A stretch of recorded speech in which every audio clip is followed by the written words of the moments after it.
The rope bit into her wrists long before the cold did. Scarlet fabric clung to her skin, heavy with ritual dye and old prayers, the kind meant to please ancient beings who did not care whether a heart was still beating beneath it. The night pressed close, damp and breathless, carrying the scent of ash and wet earth. Torches lined the village road, their flames bowing away from her as if even fire wished to turn its face. She did not fight. She had learned, quietly and early, that struggling only prolonged the inevitable. Behind her, boots scraped against stone. Ahead, the path curved toward the hills where the Dragon Emperor's banners waited. Vast stretches of black and molten gold, stitched with the coiled sigil of a creature older than law. They moved slowly in the wind, patient, certain, as though they had always known this moment would come. A sound broke the silence. Not hers. Her younger sister stood half-hidden behind their mother's cloak, fingers clenched in familiar wool. Her eyes shone with tears that did not fall. Fear lived there, sharp and frantic, not for the girl being led away, but for herself, for the life that was being preserved. Their mother did not look at her. Instead, she adjusted the clasp at her throat, as if preparing for a visit rather than an offering. Their father stood rigid beside her, jaw set, gaze fixed straight ahead. Neither reached out. Neither spoke her name. She wondered, distantly, if it hurt less to be unloved when it had always been this way. "She will do," her father said at last, his voice low and firm as if sealing a trade. "She is old enough, strong enough." Strong. The word settled strangely in her chest. No one had ever called her that before. The village elder murmured the final rites, voice trembling despite years of practice. Around them, neighbors gathered in a loose circle. No one met her eyes. Some crossed themselves. Others whispered, "She won't last the night. The Dragon Emperor devours sacrifices. They say he keeps the bones." Each word slid past her like rain against stone. She had already said her goodbyes long ago. In the quiet moments when she realized kindness would never be returned, when praise was always reserved for someone else, when love came with conditions she could never meet. If this was how it ended, then at least it would be quick. The rope tightened as the guards urged her forward. The red hem of her dress dragged through the dirt, staining darker, heavier. She stumbled once, catching herself before anyone could laugh. Pride was a thin thing, but it was hers. Her sister made a small sound then, a breath barely there. For a moment hope flared, foolish and bright. But her mother only drew the girl closer, one hand cradling her head, the other shielding her eyes. "Don't look," she whispered. "It's done now." The word echoed as the banners loomed overhead, blotting out the stars. The air changed beneath them, hotter, thicker, alive with a pressure that made her skin prickle. The guards slowed. Even they hesitated. A shape moved beyond the banners. The ground trembled once. Then again. She lifted her head. He did not arrive with a roar. He did not announce himself with flame or fury. He stepped forward in silence, and the world seemed to bend around him. The Dragon Emperor was taller than any man she had ever seen, broad-shouldered, wrapped in dark armor etched with runes that glowed faintly, like embers beneath stone. His hair fell loose down his back, black as night, untouched by wind. His eyes, golden, ancient, unreadable, passed over the villagers without interest, until they reached her. The moment stretched. She felt exposed in a way the ropes could never achieve, as if he could see the years she had spent shrinking, the careful way she had learned to take up less space. Her breath stilled. This was it. This was the end her parents had chosen for her. She waited for pain, for fire, for death. Instead, the Dragon Emperor raised one hand. The guards froze. "Unbind her," he said. His voice was deep, steady, carrying without effort. Not cruel, not kind, simply absolute. Confusion rippled through the gathering. One guard hesitated, then dropped to a knee, hands shaking as he loosened the knots. The rope fell away, leaving her wrists raw and burning. She swayed, unbalanced by the sudden freedom. A shadow fell over her as the emperor stepped closer. Heat radiated from him, not scorching but constant, like standing near a hearth. He did not touch her, did not reach for the ceremonial blade waiting nearby. He studied her face, slow and thorough, as if committing it to memory. "You were given," he said at last. It was not a question. She swallowed. Her voice emerged soft, steady only because she had learned how to endure. "Yes." The village held its breath. His gaze flicked briefly toward her parents. Something unreadable crossed his expression, something sharp and old. Then he looked back at her. "You are not broken," he said. The words struck harder than any blow. Before she could understand them, before she could cling to their meaning, he turned away. "She comes with me," he announced. No blood was spilled. No flames rose. The banners shifted, opening a path into darkness and light intertwined. As she followed him beyond the edge of everything she had ever known, she realized, too late to name it, that the sacrifice had not ended the way anyone expected.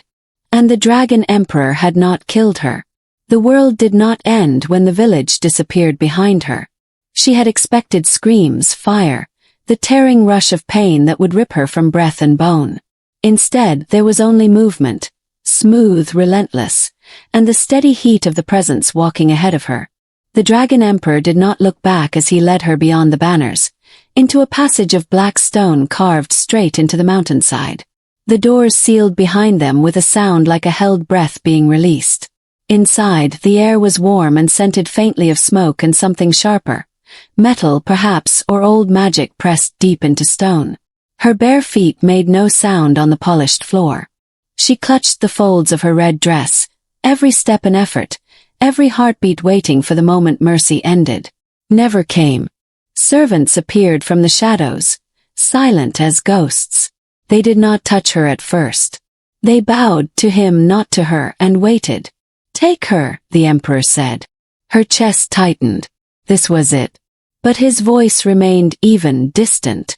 "See that she is given water, clean garments, chamber."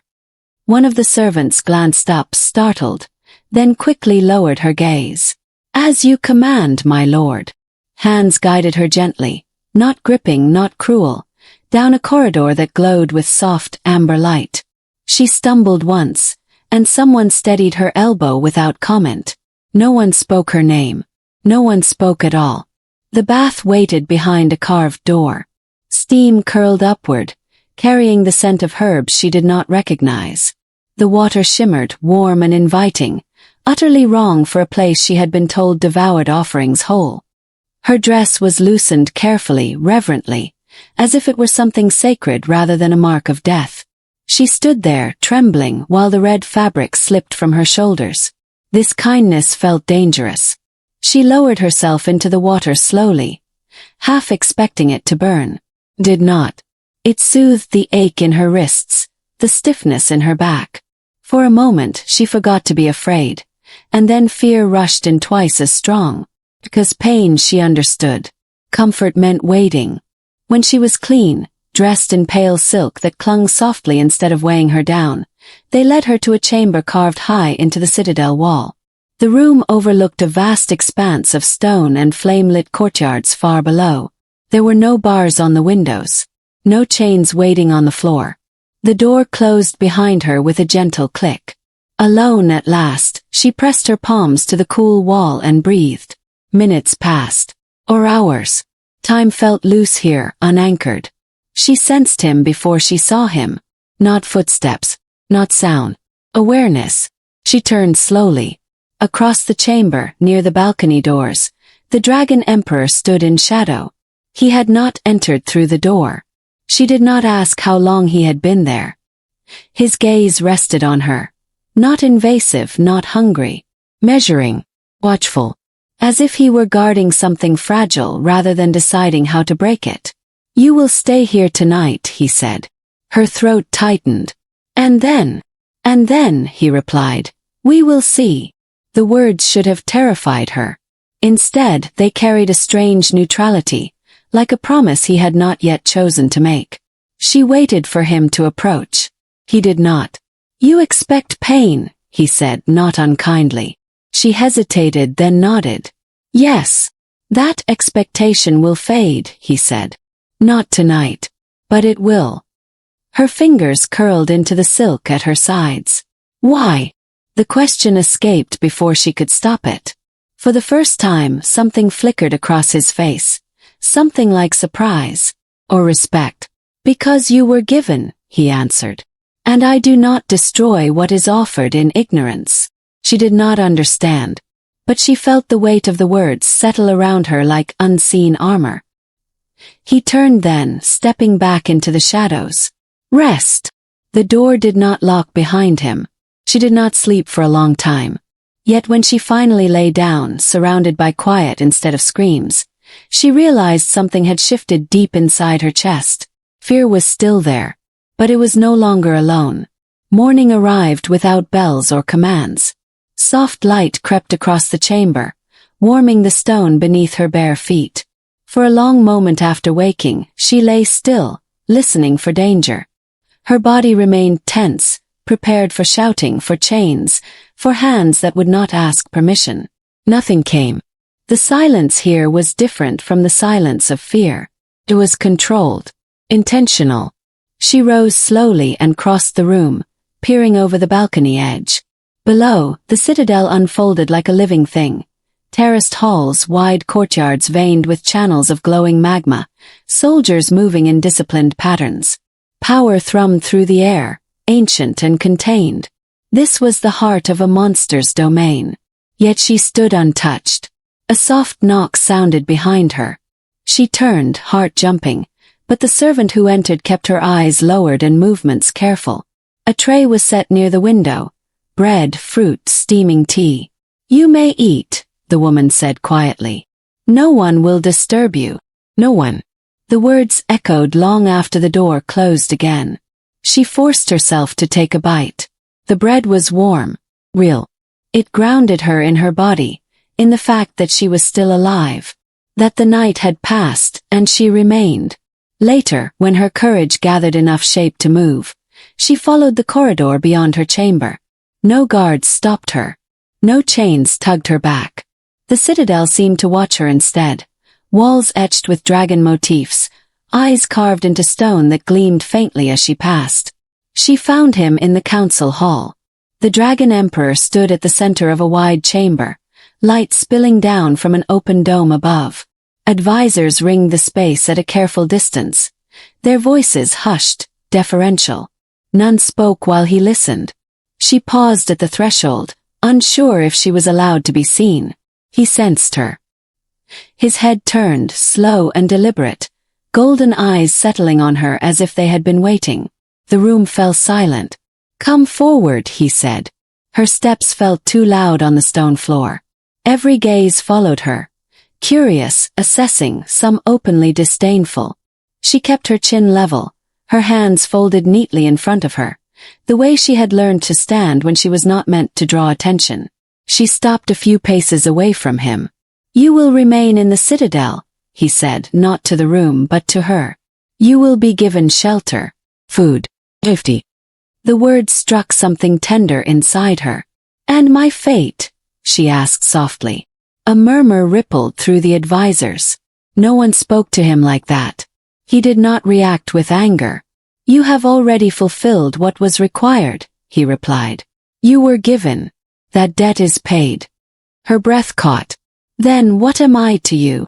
Silence stretched. The question hovered between them, dangerous and fragile. You are under my protection, he said at last. Nothing more will be taken from you without consent. Consent. The word felt foreign, almost unreal. One of the nobles shifted, displeasure sharp on his face. My lord, he said carefully, she is merely a sacrifice. Placeholder. There is no need. The temperature dropped. The dragon emperor did not raise his voice. He did not move. Yet the noble froze mid-sentence, breath stalling as invisible pressure closed around him. She is what I say she is, the emperor said calmly. And you will remember that. The pressure vanished. The noble bowed deeply, shaken, and said nothing more. She stared, heart pounding. He turned back to her as if nothing had happened. You may leave.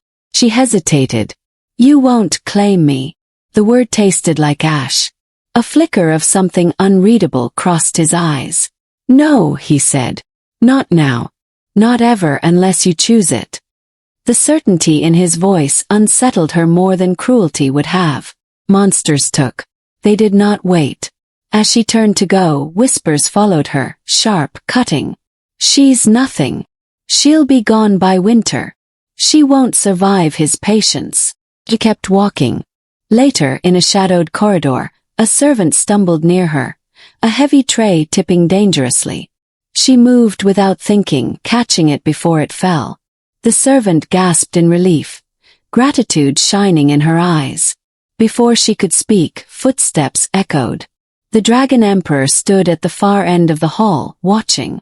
One of the guards near him shifted, as if preparing to intervene, but the Emperor lifted a hand. Subtle, precise. He said nothing. Yet the guard straightened, eyes alert, presence unmistakable. She understood then. Every time danger crept close, every time a voice sharpened or a hand moved too fast, his attention arrived first, like a shadow cast ahead of harm. That night, as she lay awake once more, staring at the unfamiliar ceiling, her fear began to change shape. It was no longer only fear of pain. It was the fear of hoping. Because the most terrifying thing of all was not that the Dragon Emperor might destroy her. It was that he might never touch her at all, and still choose to keep her. They did not dress her like a consort. The garments left at her door the next morning were plain, soft linen in muted shades, cut simply, without jewels or embroidery. Clean, respectable, invisible.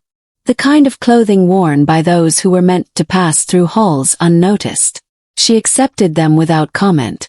When she stepped into the corridors, the citadel revealed a new truth. Protection did not equal position. Her days were filled with small tasks. Carrying scrolls between chambers. Sorting herbs in the lower gardens where heat from the magma channels kept rare plants alive. Assisting scribes who never quite met her eyes.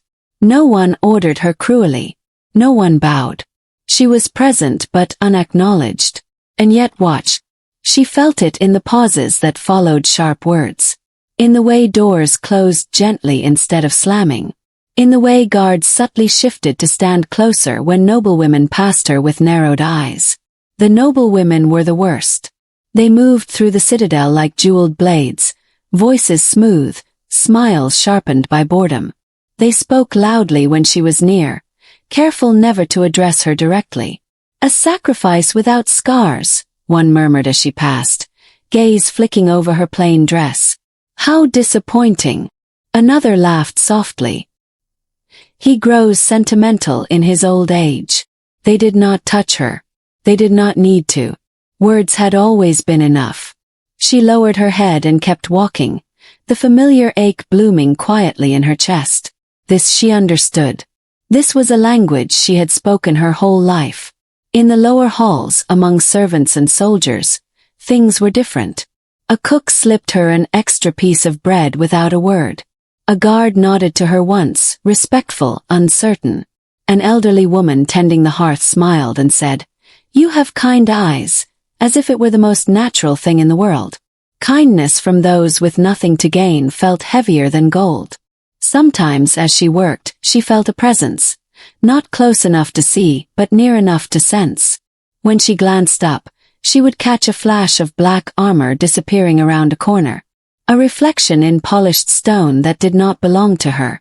The Dragon Emperor never approached. He never summoned her.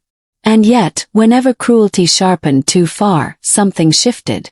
Once, a noblewoman knocked a basket from her hands, scrolls scattering across the floor. "Clumsy," the woman said lightly. Before she could kneel to gather them, a pressure filled the hall. Subtle, suffocating. The air itself seemed to still. A voice echoed from somewhere unseen. "Leave." The noblewoman's face drained of color. She bowed hastily and fled, silk skirts whispering panic. No one looked at her afterward. No one explained. She gathered the scrolls with trembling hands, heart racing, not with fear, but with something dangerously close to relief. At night, alone in her chamber, she pressed her palms to the glass of the balcony doors and stared out at the endless stone and flame beyond. She told herself not to imagine a place beside him, not to mistake safety for affection. Love was not meant for someone like her. She had learned that lesson too well. Still, there were moments, small, treacherous moments, when she felt herself soften. When she laughed quietly with a servant over spilled water. When she helped bandage a soldier's hand and he thanked her as if she mattered. When the citadel felt less like a prison and more like shelter. Healing crept in slowly, like dawn after a long winter, and she hated herself for noticing. One evening, as dusk painted the halls in amber light, she was asked to carry a message to the upper galleries. Her steps slowed as she climbed, the air growing warmer, heavier with power. She reached the threshold and stopped. He stood alone near the open terrace, armor discarded, dark robes hanging loose from his shoulders. Firelight traced the sharp lines of his profile, the stillness of him more commanding than any roar. She hesitated, unsure if she should retreat. He spoke without turning. "You may enter." Her heart thudded as she crossed the stone. She placed the message on the table between them. "They asked me to deliver this." "I know." She waited. Silence stretched, not uncomfortable but waited. She could feel his attention on her, steady and unwavering. "You have been treated poorly," he said at last. The words were not a question, not an apology. She swallowed. "I am used to it." His gaze flicked to her then, sharp. "That does not make it acceptable." Something in her chest cracked. He did not offer comfort, did not reach out. He simply acknowledged the truth, plain, undeniable. "You are free to speak," he continued. "Here." The offer frightened her more than chains ever could. "I don't know how," she admitted softly. "Then take your time," he said. "No one will punish you for silence." When she left, her hands shook. She lay awake long after, staring into the dark, her thoughts tangled and restless. Safety had never lasted before. It had always been taken away the moment she began to believe in it. Somewhere beyond her chamber, the Dragon Emperor moved through his citadel, a constant presence she could not see but felt all the same. And for the first time in her life, she wondered what it might be like to be more than a sacrifice, what it might mean to be chosen. The thought terrified her, and she could not let it go. The message arrived folded in waxed parchment, its seal unbroken, its edges clean. She recognized the crest immediately. Her hands stilled. For a moment, the citadel seemed to fade. The low hum of power in the walls, the distant clang of steel, the warm breath of the magma channels beneath the floor. All of it fell away as the weight of that symbol pressed into her chest. She had not realized how deeply she had buried the hope of hearing from them again until it rose, sharp and trembling in her throat. She opened the letter slowly. The words were neat, careful, almost celebratory. Her sister was thriving. The winter had been kind. A favorable match had been arranged with a respected family. There were plans for a ceremony come spring. Her parents sent their blessings, their gratitude. Not once did the letter ask how she fared.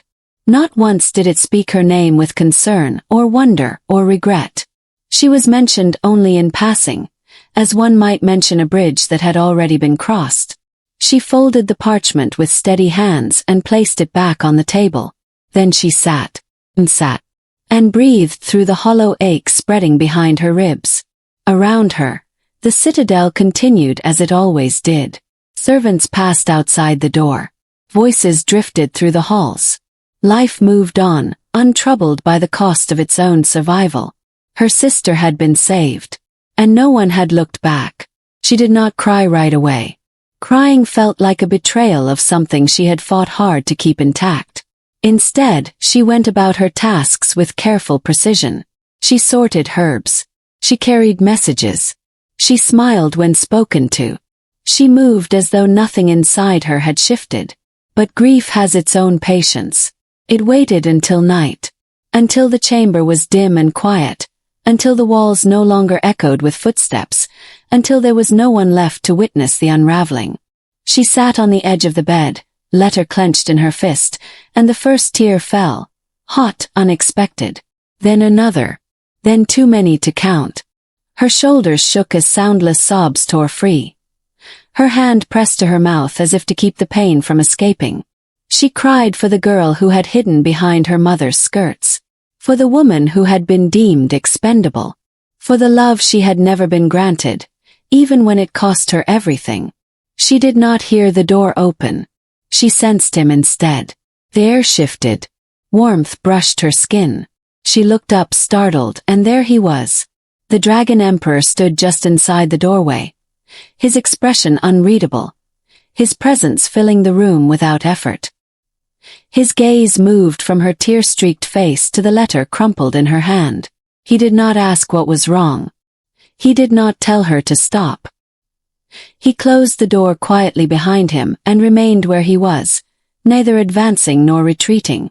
Just there. She tried to steady herself, ashamed of being seen like this, but the tears would not obey. Her chest hitched, breath catching on grief too long denied. "I'm sorry," she whispered, though she did not know why. "For what?" he asked. "For being weak." The word tasted bitter. He shook his head once, slowly. "You are not." Silence settled between them, heavy but not cruel. He did not reach for her. Did not offer comfort she had not asked for. He simply stayed, a solid presence anchoring the room. Minutes passed. Her sobs faded into quiet breaths. Her body exhausted from holding so much for so long. She wiped her face with the back of her hand, embarrassed, and stared at the floor. "They're happy," she said at last. "That's what matters. That's what I was for." His jaw tightened just a fraction. "You were not made to be traded," he said quietly. She laughed once, broken and soft. "It seems I was." He crossed the room then, steps unhurried, and knelt in front of her so their eyes were level. The movement startled her more than any display of power ever could. "You were given without your consent," he said. "That does not define your worth. It defines their failure." Her breath caught. No one had ever said that before. He did not touch her. His hands rested on his knees, steady, restrained. His gaze never left hers. "They do not get to decide what you are," he continued. "Not anymore." Something inside her chest loosened, fragile and aching. She looked at him, really looked at him, and saw not a monster, not a ruler, but a presence that chose restraint where others chose control. When he rose, she felt the absence immediately. "I will have this letter burned," he said. "If you wish." She shook her head. "No, I need to remember." He inclined his head, accepting the answer without question. "The door," he paused. "You are not alone here," he said. "Even when I am not seen." Then he was gone. She lay back on the bed afterward, staring at the ceiling, her heart still sore but strangely lighter. The pain had not vanished. It had simply been witnessed, and that had changed something. Outside, the citadel glowed against the night, vast and unyielding. Somewhere within it, the Dragon Emperor walked his halls, silent and watchful. And for the first time since the night she had been given away, she slept without dreaming of being left behind. The gathering was not meant for her. She knew that the moment she stepped into the upper hall and felt the shift, the way voices lowered, the way eyes turned sharp and curious. The invitation had been vague, delivered by a servant who looked almost apologetic, as though unsure whether she should be there at all. She stayed close to the wall. The hall shimmered with firelight and polished stone, banners hanging high above like watchful sentinels. Nobles filled the space in jeweled silks and dark leathers, their laughter smooth, practiced. Power gathered here the way smoke gathered beneath a ceiling, thick, unavoidable. She felt small among them. Still she held herself steady. She had learned how. A group of noblewomen stood near the central dais, their voices carrying just far enough to sting. She tried to pass unnoticed, but one of them turned, eyes bright with recognition. "Well," the woman said lightly, her gaze sweeping over her plain dress. "The offering walks among us." Laughter rippled. "She's braver than I thought," another added. "Or simply unaware of her place." Heat crept up her neck. She kept walking, refusing to meet their eyes. Words could hurt, but they did not have to wound. Not if she did not let them. Hand reached out. Caught her wrist. "Not rough. Not yet." "You should be careful," the noble said, his smile thin. "Accidents happen in crowded halls. Especially to those without protection." Her breath stuttered. She tried to pull free, but his grip tightened just enough to remind her how easily he could hurt her. "Let go," she said softly. He leaned closer, breath warm against her ear. "Or what?" The room seemed to inhale. She felt it before she saw it, the sudden pressure like the air itself had been drawn taut. The firelight flickered, flames bowing low as if in submission. Then a voice cut through the hall. "Release her." It was calm. It was quiet. It was unmistakable. The noble's hand fell away instantly. He turned, face draining of color as the Dragon Emperor stepped forward from the shadows near the dais. He had not announced himself. He had not needed to. Every knee bent. Every voice fell silent. The Emperor's gaze moved from the noble to her, lingering just long enough to ensure she stood unhurt. Then it returned to the man who had touched her. "You threatened what is under my protection," he said. The noble swallowed. "My lord, I meant no harm." The temperature dropped sharply. Frost crept along the edges of the stone floor, cracking faintly as ancient magic stirred. "Harm does not require intent," the Emperor replied. "Only arrogance." The noble collapsed to his knees, trembling. "Forgive me." The Dragon Emperor did not raise his voice. He did not draw a blade. He lifted one hand. The air ignited, not with wild flame, but with controlled, devastating heat. A dragon's shadow unfurled across the walls, massive and coiling, its eyes glowing with quiet fury. The nobles backed away in instinctive terror, silk brushing stone as they scrambled for distance. "No one," the Emperor said, each word measured, "touches what I have claimed to protect." Claim. The word rang through the hall like a bell struck too hard. The fire vanished as quickly as it had appeared. The shadow dissolved. The hall returned to stillness, but nothing felt the same. "Leave," the Emperor told the noble. The man fled, stumbling over his own feet. Silence followed, thick and reverent.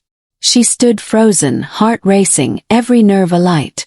She had seen power before, in cruelty and fear, but never like this. Never turned outward, not to dominate, but to defend. The Dragon Emperor turned to her. For a heartbeat, the hall held its breath. "Are you harmed?" he asked. She shook her head, unable to speak. "Good," he said. That was all.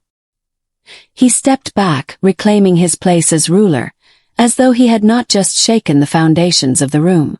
Slowly, voices resumed. Conversations sparked again, quieter now, edged with awe. But the looks directed her way had changed. They were no longer mocking. They were wary.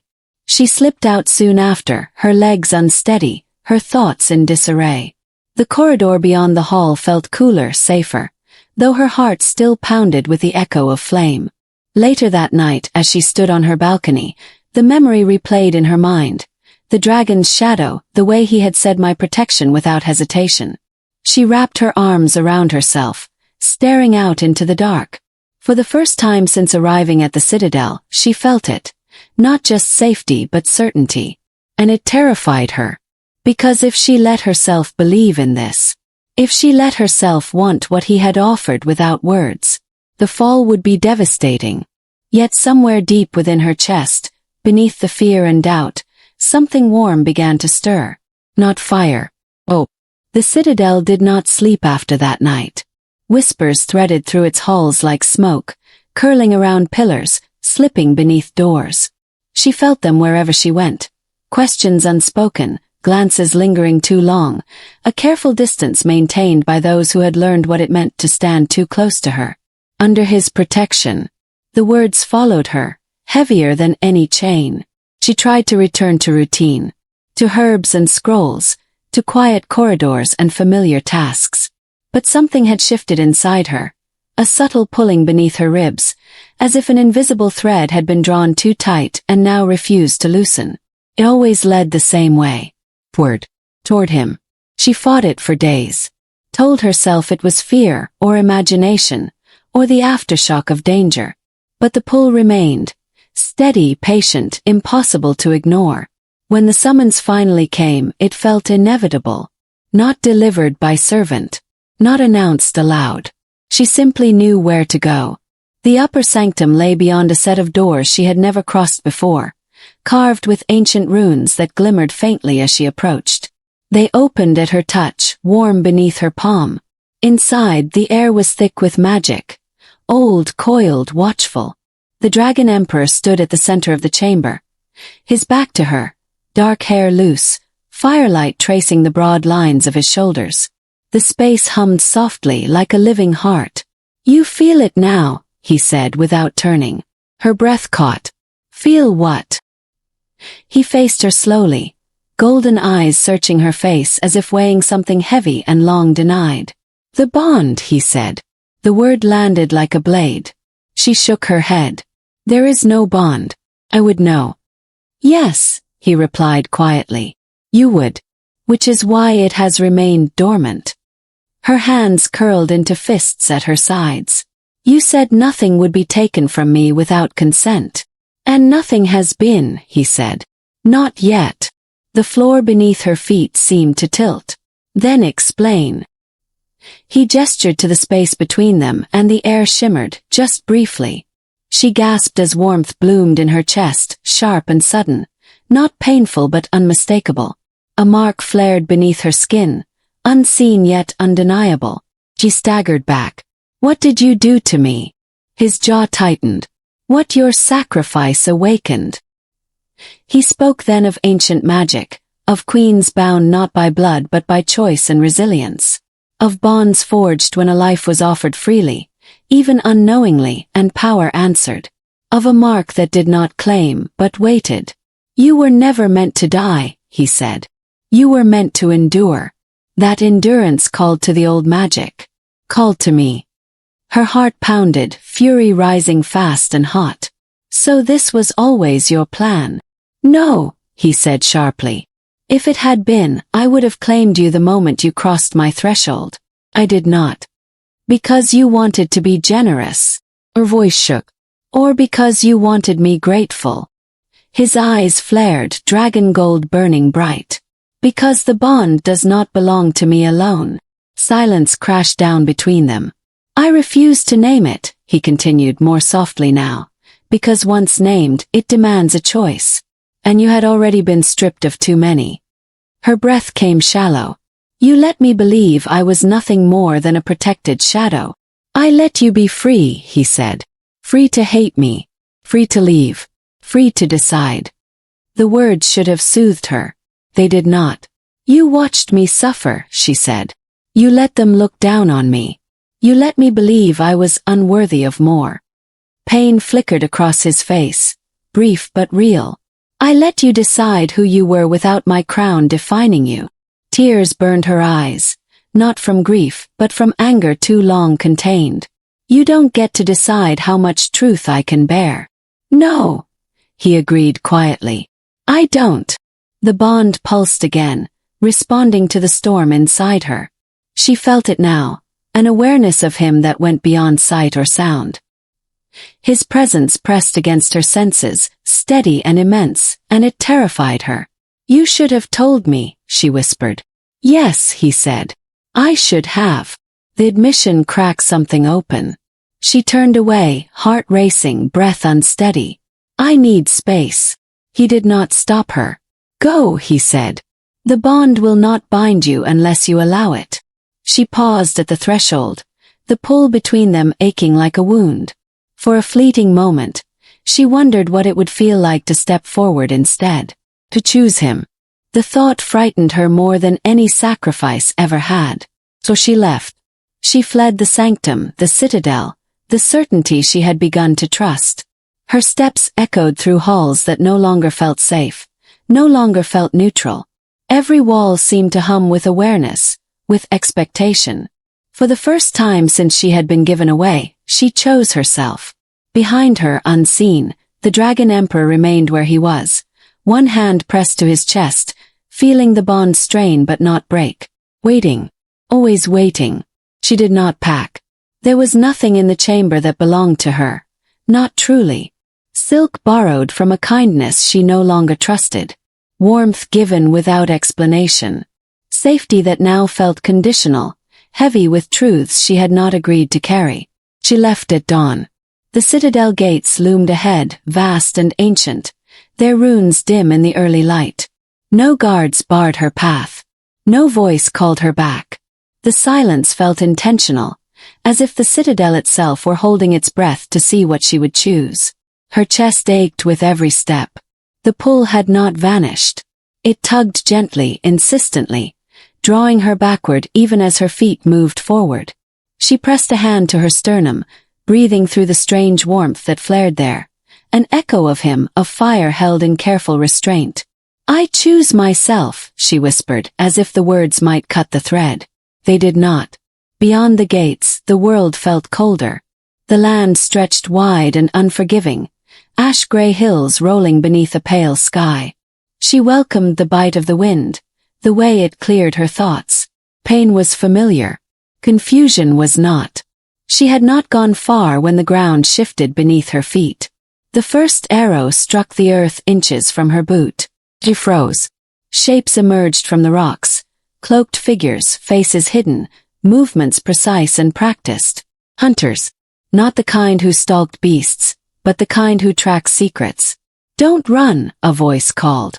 "You won't make it far." Her heart slammed against her ribs. She backed away slowly, searching for a path, a weapon, anything. They closed in. "You carry a debt," the voice continued. "One your family could not pay. One the Emperor refuses to acknowledge." Her stomach dropped. "I owe nothing." A laugh answered her, low and cruel. "Your parents disagree." They seized her then, rough hands, iron grip. She fought, breath ragged, nails scraping skin, but they were too many. Too strong. A cloth pressed to her mouth, sharp with bitter scent. The world blurred. When she woke, stone pressed cold against her back. Iron bars framed her vision. Torches guttered along damp walls. The air smelled of mold and old blood. So, her wrists were bound again, this time with runes etched into the metal, burning faintly against her skin. Panic surged, hot and choking. Footsteps approached. A figure stopped beyond the bars, cloaked and familiar in the worst way. Her father's sigil gleamed at the man's throat. "The council has ruled," he said, voice smooth with satisfaction. "You were never meant to survive. Your existence threatens the balance." Her breath caught. "My parents approved the sentence," he finished. "You were given once. Now you will be erased." The words hollowed her. "So that is all I am," she whispered. "A mistake." He smiled thinly. "A sacrifice that lingered." He turned away, orders murmured. Chains rattled. The sound of a blade being drawn echoed down the corridor. Fear clawed up her spine, but beneath it something else stirred. The bond surged, no longer gentle. It flared bright and urgent, a roaring presence that filled her chest until it hurt to breathe. She gasped, fingers curling as the mark beneath her skin burned. He felt it. She knew it with sudden, unshakable certainty. Far away, deep within the citadel, the Dragon Emperor stilled mid-step. The world tilted as the bond screamed danger, tearing through restraint like paper through flame. His control shattered. The sky darkened. Fire answered his call, not wild but furious, focused. The citadel's runes blazed to life as he turned toward the horizon, eyes blazing gold. "She is taken," he said, voice carrying like thunder. The bond pulled tight, a line drawn in blood and magic. He did not hesitate. Back in the cell, she pressed her forehead to the cold stone and whispered a name she had sworn not to need. The walls trembled. Somewhere beyond iron and fear, something ancient was coming. And this time it was not willing to wait. The first scream came from the sky. It tore through the clouds like a blade, deep and thunderous, shaking stone and bone alike. The ground beneath the prison shuddered, dust raining from the ceiling in choking waves. Torches flickered wildly, shadows leaping across the walls as if trying to flee. She lifted her head. Hope struck her chest so hard it hurt. "No," one of the guards whispered outside her cell. "That's not possible."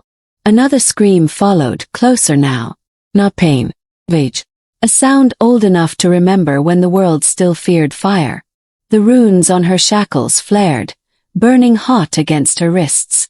She cried out, teeth clenched, body trembling as the bond inside her surged to answer the call. Heat flooded her veins, fierce and protective, wrapping around her fear until it could no longer breathe. He was coming. Steel clanged as soldiers rushed down the corridor, shouting orders that fractured under panic. The earth buckled again, harder this time. Somewhere above them, stone cracked like ice under pressure. Then the wall exploded. Fire roared through the corridor in a controlled wave. Not wild, not indiscriminate, alive with intent. It curled around her cell without touching her, searing iron bars into molten slag that slid harmlessly to the floor. Through the smoke and falling embers, he stepped forward. The Dragon Emperor no longer wore restraint. His armor was etched in living flame, runes blazing white-hot. Shadows moved beneath his skin, vast wings stretching beyond the limits of his body. Their presence felt more than seen. His eyes burned like twin suns fixed on a single point. The bond snapped taut, humming with relief so sharp it nearly brought her to her knees. He crossed the distance in 3 strides and fell to one knee before her, hands steady as he shattered the rune-forged cuffs with a single touch. The metal disintegrated into ash. "You should not have been touched," he said, voice low and shaking with barely leashed fury. She reached for him without thinking, fingers clutching his armor, grounding herself in the heat of him. "I tried to leave," she whispered. "I didn't want." He cupped her face carefully, reverently, thumbs brushing away soot and tears. "You were taken," he said. "That is not the same." A scream echoed behind them. He turned. The men who had ordered her execution stood frozen at the end of the hall, faces drained of color as the full weight of him bore down upon them. Fire licked along the stone at his feet, responding to his rage. "You invoked law to justify cruelty," he said calmly. "You used her blood to balance your fear." One man fell to his knees. "She was never meant to live." The Emperor's eyes flared brighter. "Neither were you." The dragon shadow unfurled fully then, filling the corridor with its immense, terrible beauty. Temperature soared. Stone melted. Steel screamed. He did not kill them quickly. He stripped them of power first, burning sigils from flesh, unraveling oaths, severing alliances with a single word. Their authority crumbled to ash before the flame ever touched skin. When it was done, there was nothing left but scorched stone and silence. He turned back to her immediately, fury collapsing into fierce focus. He lifted her into his arms as though she weighed nothing, cradling her against his chest. "Hold on to me," he murmured. "I will not let you fall again." The sky was chaos when they emerged. Dragons circled above, real now, massive forms of scale and fire answering their emperor's call. The land burned in controlled lines, enemy strongholds collapsing under ancient judgment. Armies scattered, banners consumed, resistance erased. The realm watched. From towers and villages, from courts and councils, they watched the Dragon Emperor choose. He did not retreat to safety. He flew straight through the heart of war, carrying her against him as living proof of what he defended. Fire bent away from her body, shielding her even as it devoured everything that had dared harm her. "They will see you," he said over the roar of wind and flame. "They will know." She buried her face against his chest, tears soaking into his armor as the truth finally broke through her fear. No one had ever come for her. No one had ever burned the world to bring her back. When the war ended, it did so suddenly. Flames receded. Dragons vanished into cloud and mountain. What remained was silence. Awed, reverent, absolute. He landed at the steps of the high court, still holding her. Every ruler, every noble, every voice that had once whispered sacrifice fell to their knees. The dragon emperor looked down at her. His fire gentled but unextinguished. "You were never meant to be destroyed," he said softly. "You were meant to be revealed." She lifted her head, heart pounding, knowing without doubt that nothing, no law, no blood, no fear, would ever be able to take her from him again. The war was over. But the reckoning had only just begun. Silence fell heavier than fire ever had. She stood beside him on the shattered steps of the high court, the wind tugging at her torn ceremonial gown, ash still clinging to her hair. Before them, the most powerful figures of the realm knelt, lords who had signed decrees, elders who had approved sacrifices, envoys who had watched her chains tighten and said nothing. None dared look up. The dragon emperor released her hand only long enough to shrug off his scorched cloak and drape it around her shoulders. It was far too large, heavy with his warmth and scent, smoke, heat, and something ancient that made her feel unbearably safe. "Stand," he commanded. No one moved. His gaze swept the courtyard, sharp and absolute. "I did not say kneel," he continued, voice echoing like distant thunder. "I said stand and look at what you have done." Slowly, trembling figures rose. Eyes lifted. Gasps rippled through the crowd as recognition spread. Not of him, but of her. Whispers broke the silence. "That's the sacrificed one. She was executed." No, she was given. To save the younger sister. Her chest tightened, old shame rising like a reflex. She took a half step back. He felt it instantly. His arm came around her waist, firm and unmistakably possessive.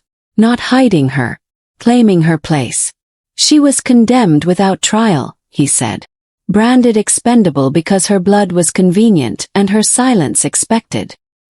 His gaze locked onto the council elder, whose hands shook violently. "You called it law." Then his eyes softened, only when he looked at her. "I call it theft." A ripple of power surged through the ground. Ancient runes flared to life across the courtyard stones, responding to his will. The air thickened, heavy with truth magic that pressed against lungs and hearts alike. "Let the realm hear this," the emperor declared. "The bond you sought to control was never a curse." Heat bloomed in her chest, answering his words. The ache she had carried all her life, the sense of being wrong, less, unwanted, began to crack. "She carries the ember mark," he continued. "A queen's fire. A life bond meant to balance mine." Gasps turned to stunned silence. The elder choked. "That mark was lost generations ago. Because you killed every girl who bore it," the emperor cut in coldly. Her breath hitched. Memories surged. Strange dreams of flame that never burned, her ability to soothe angry beasts, the way fire had always bent around her instead of touching her. All the moments she had been punished for being different. They hadn't been afraid of her weakness. They had been afraid of her power. The emperor turned to face the crowd fully, pulling her with him so she stood at his side, not behind him. "She is not my prisoner," he said. "Not my spoil. Not my mercy." His hand tightened around hers, steady and sure. "She is my chosen." The bond flared, visible now. Threads of molten gold and deep crimson light wrapped around them, rising into the air like living flame. The crowd cried out, some shielding their eyes, others falling to their knees once more. Her knees nearly buckled. He leaned close, his voice meant only for her. "Breathe. Let them see you." She inhaled shakily, and for the first time did not shrink. "I name her before every crown and creed," he said. "Queen by bond. Queen by fire. Queen by right." The final word struck like a seal. Power settled into her bones, not overwhelming, but right. As if her body had been waiting her entire life to finally exhale. The courtyard erupted into chaos. Voices arguing, some protesting, others shouting allegiance, but none could break the truth magic humming in the air. The Dragon Emperor ignored them all. He turned to her, lowered his forehead to hers, and spoke softly, reverently. No one will ever decide your worth again. Tears slipped down her cheeks, not of pain but of release. For the first time the world saw her. And it could never unsee a queen. The court was dismissed in stunned fragments. No trumpet sounded. No proclamation followed. The Dragon Emperor did not need ceremony to prove what had already been written into the bones of the realm. Truth still hummed in the air, thick and undeniable, as attendants cleared the shattered courtyard and silence slowly reclaimed the citadel. She walked beside him through the inner halls, her steps unsteady, not from weakness, but from the weight of what had been spoken aloud. Queen. The word echoed inside her like something fragile and newly born. He did not rush her, did not pull her forward or demand her gaze.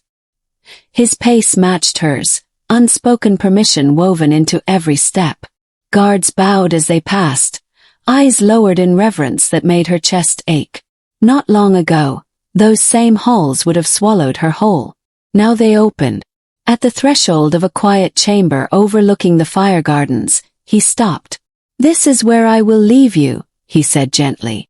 The words startled her more than any roar of flame ever could.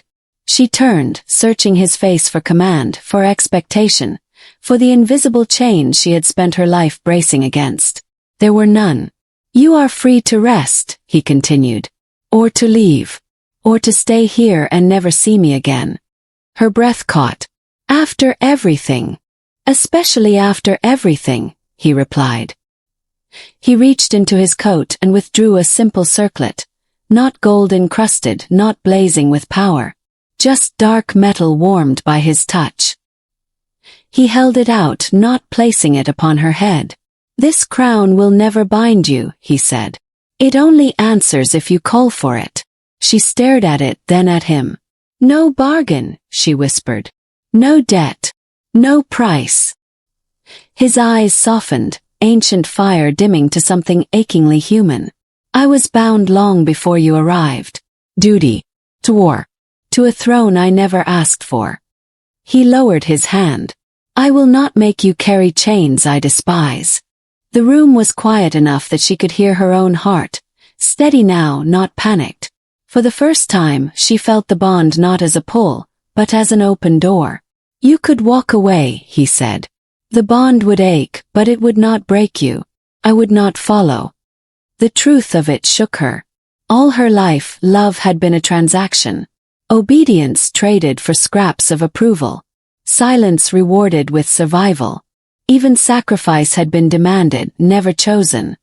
Her fingers trembled as she reached out, not for the circlet but for his wrist. "What if I stay?" she asked softly. "Not because I was chosen, but because I choose."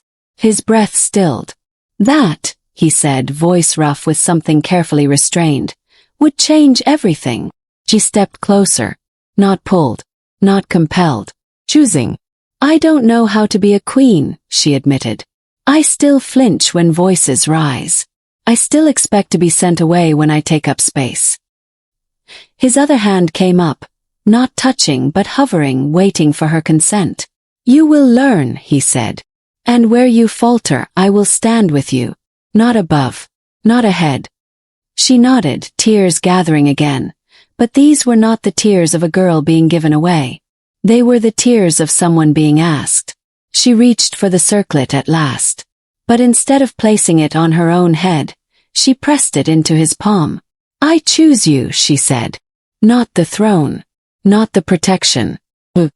The bond surged, not violently, not like fire unleashed, but like warmth spreading through winter-cold limbs. The mark at her heart bloomed, no longer dormant, no longer aching.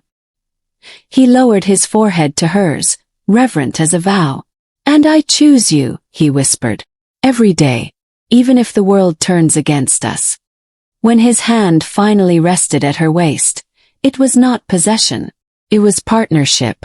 Outside, the fire gardens responded, embers lifting into the air like stars, blooming softly without burning.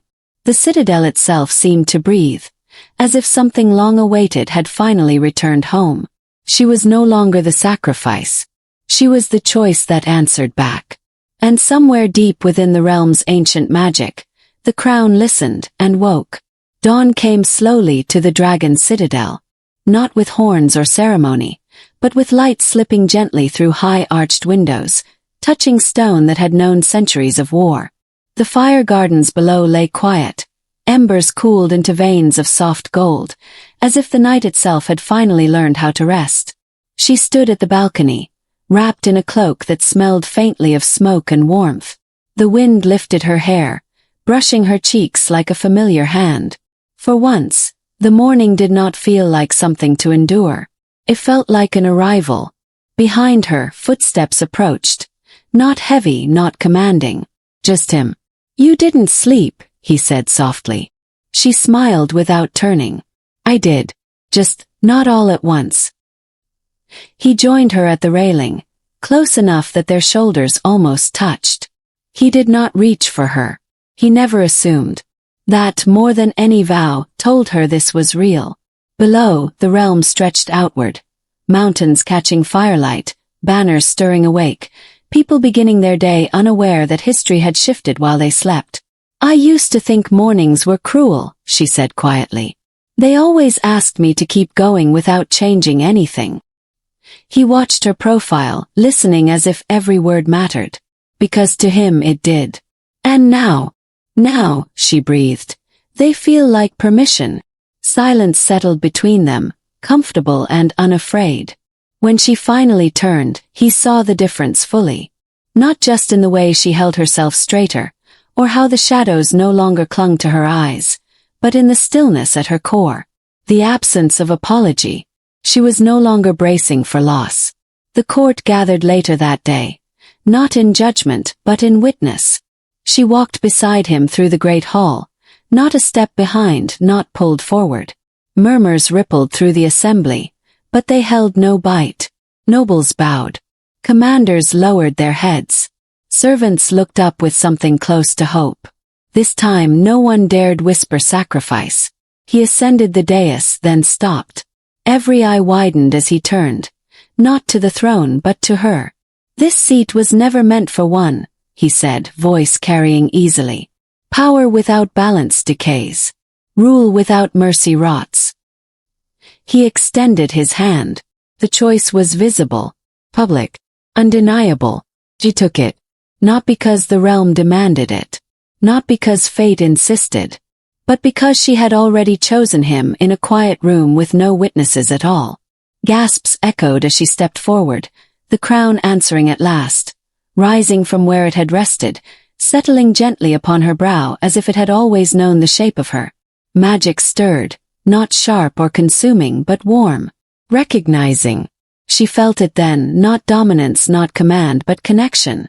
Threads weaving outward from her heart into the land itself. Fields, rivers, people, life. The Dragon Emperor, her mate, her equal, looked at her with something deeper than pride. Relief. The court knelt. All of it. Not to fear. Not to fire. But to a queen who had survived being given away, and returned not broken but whole. Later, when the hall was empty and the echoes had faded, she stood alone in the gardens, fingers brushing leaves still warm from dragonfire long past. "I was never meant to die that night," she said softly. He stepped behind her, close enough that his presence wrapped around her like shelter, but he did not cage her in. "No," he agreed. "You were meant to be seen." She turned, resting her forehead against his chest, listening to the steady proof of him. For the girl who had been bound in red. For the daughter no one protected. For the sacrifice who learned she could choose back. "I don't belong to my past anymore," she whispered. His arms came around her then, sure, steady, unafraid. "You never did." Above them, the sky stretched wide and open, unbroken by smoke or omen. The future waited, not perfect, not easy, but honest. and for the first time in her life, she stepped into it not as an offering, but as a queen who had been claimed only after she claimed herself.